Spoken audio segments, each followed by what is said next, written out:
میں کا شعور جتنا بڑھتا ہے اور میں ہونے کا خیال جتنا طاقتور ہوتا ہے اس کے گھٹیا اخلاق اتنے زیادہ مضبوط ہوتے ہیں۔ خطاب کرتے ہیں اے عشق تو ہماری خوب دیوانگی ہے، اچھی دیوانگی ہے، تو ہمارا اچھا پاگل پن ہے، تو ہماری اچھی دیوانگی ہے، اچھا جنون ہے، تو خوش رہ۔ اتنے میں پیچھے سے پھر نفس ہمارا جوش میں آتا ہے، مر مر کے آپ لبامہ میں داخل ہوتے ہیں، اس کو پختہ کر رہے ہوتے ہیں، کبھی پھر ہمارا سر اٹھاتا ہے۔ اللہ پاک فرمایا اگر رتی کے برابر بھی کسی کے اندر کبر ہے وہ جنت میں نہیں جا سکتا، سارے اعمال برباد کر۔ عجب کیا ہے اور عجب کبر میں کیسے بدلتا ہے اور کبر تکبر میں کیسے بدلتا ہے؟ Dr. Qadri Islamic Wisdom تک ہے عدل کے لیے۔ عدل کا نظام دو طریقوں پر ہے، یا آدمی ریاضت کر کے طریقے سلوک سے اخلاق بدلے، یا دوسرا طریقہ اس کو طریقے جذب کہتے ہیں۔ اس میں یہ جیسے طریقے سلوک کا دوسرا نام تھا طریقے زہد، اس طرح جو دوسرا طریق ہے اس کو طریقے کلی کہتے ہیں۔ وہ جزئی طریق ہے، ایک ایک خلق کو باری باری بدلتے چلے جاتے ہیں، ریاضت مجاہدہ محنت کرتے کرتے گریجولی عمر بھر طویل سفر ہے، ایک ایک خلق بدلتے چلے جاتے ہیں، یہ طریقے سلوک ہے۔ دوسرا طریق جذب ہے، یہ طریقے کلی ہے، اس میں یک لخت سارے خلق بدل جاتے ہیں، سارے خلق بدل جاتے ہیں، اس کو طریق جذب کہتے ہیں، اور اسی کا دوسرا نام طریق عشق ہے۔ جذب کا طریق عشق سے ہوتا ہے، اگر عشق کی آگ لگ جائے تو سارا گند اور غلاظت خود بخود جل کے راکھ ہو جاتا ہے، تمام اخلاق رذیلہ جل جاتے ہیں، اور عشق خود بخود بندے کو ایسا کر دیتا ہے کہ جو لاکھ ریاضتوں سے بھی بندے کو ملنا نہیں تھا۔ یہ اخلاق ذمیمہ جو ہیں یہ پیدا کہاں سے ہوتے ہیں؟ پیدا انا سے ہوتے ہیں۔ یاد رکھیں، بندے کو جتنا جتنا اپنی خودی کا میں کا شعور جتنا بڑھتا ہے اور میں ہونے کا خیال جتنا طاقتور ہوتا ہے اس کے گھٹیا اخلاق اتنے زیادہ مضبوط ہوتے ہیں، اور بندہ میں سے جتنا دور ہوتا ہے اچھے اخلاق کا رنگ اتنا آسانی سے چڑھتا چلا جاتا ہے۔ بات ذہن میں رکھ لیں، گھٹیا خلق پیدا ہی میں سے ہوتا ہے۔ اب میں ہر چیز کا خیال آ جاتا ہے، ہر چیز کا۔ اب اس کو کیوں عشق ہر چیز کا علاج کرتا ہے؟ اگلے شعر میں مولانا روم نے ایک اور بات کی، یہ بتا کر ہر کرا جامہ ز عشقی چاک شو، جس کا لباس عشق نے پھاڑ دیا، نفسانی صفتوں کا لباس، رذائل کا لباس پھاڑ دیا، وہ پاک ہو گیا۔ یہ کہہ کر اب مولانا روم عشق کو خطاب کرتے ہیں، خود عشق سے بات کرتے ہیں۔ شاد باش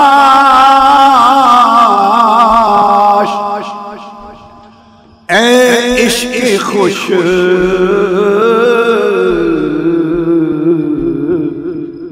سودائے ماں، اے طبیب جملہ علت ہائے ماں،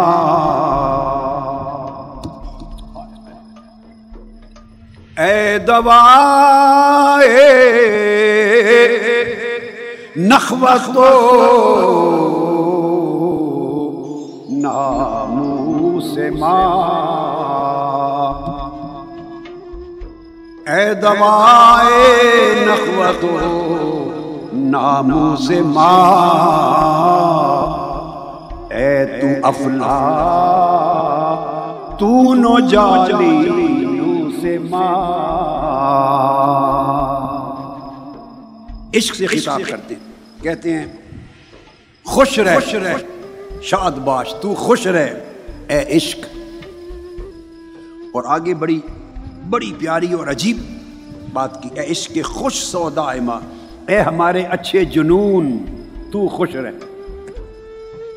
اے ہماری اچھی دیوانگی، خطاب کرتے ہیں اے عشق تو ہماری خوب دیوانگی ہے، اچھی دیوانگی ہے، تو ہمارا اچھا پاگل پن ہے، تو ہماری اچھی دیوانگی ہے، اچھا جنون ہے، تو خوش رہ، کیوں کہ تو ہماری ساری مرضوں کا علاج کا طبیب ہے، ہماری ساری مرضوں کا تنہا عشق تو ہی طبیب ہے۔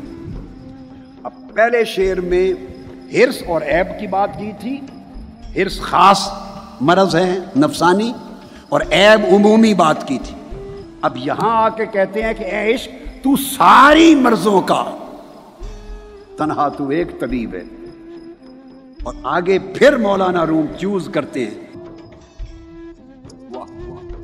اے دوائے نخوت و ناموس ماں، اے تو افلاطون و جالی نوس ماں، اے عشق تو ہماری نخوت و ناموس کا علاج ہے۔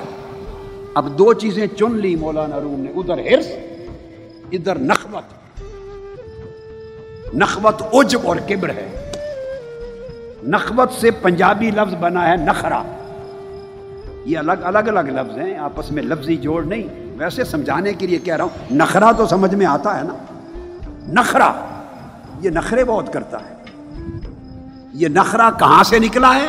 نخوت سے، لفظی طور پہ نہیں نکلا، لغوی نہیں، جوڑ بتا رہا ہوں معنی کا، جو نخوت ہے بندے کے اندر عجب، اور یہ میں آگے بتاؤں گا آپ کو، اگر وقت آج رات ملا تو آج رات، نہیں تو کل، اس سبجیکٹ پر کہ عجب کیا ہے، نخوت جنم کہاں سے لیتی ہے، عجب کیا ہے، اور عجب کبر میں کیسے بدلتا ہے، اور کبر تکبر میں کیسے بدلتا ہے، یہ پھر ایک پورا ایک لائن ہے، کس طرح ڈیولپمنٹ ہوتی ہے، مگر مولانا روم کہتے ہیں ادھر تو ہمارے حرص کا علاج کرتا ہے اور ادھر تو ہماری نخوت کا علاج کرتا ہے۔ نخوت کیا ہے؟ اپنی خود پسندی، خود پسندی، بندہ خود پسندی کیا ہے؟ خود کو پسند کرتا ہے، خواہ حسن و جمال کی وجہ سے، خواہ قدرت و کمال کی وجہ سے، خواہ ہنر اور قابلیت کی وجہ سے، جو بھی کمالات ہیں جو انسانی زندگی میں ہیں اور اچھائیاں ہیں اور خوبیاں ہیں، جب آپ کو اپنی خوبی نظر آئے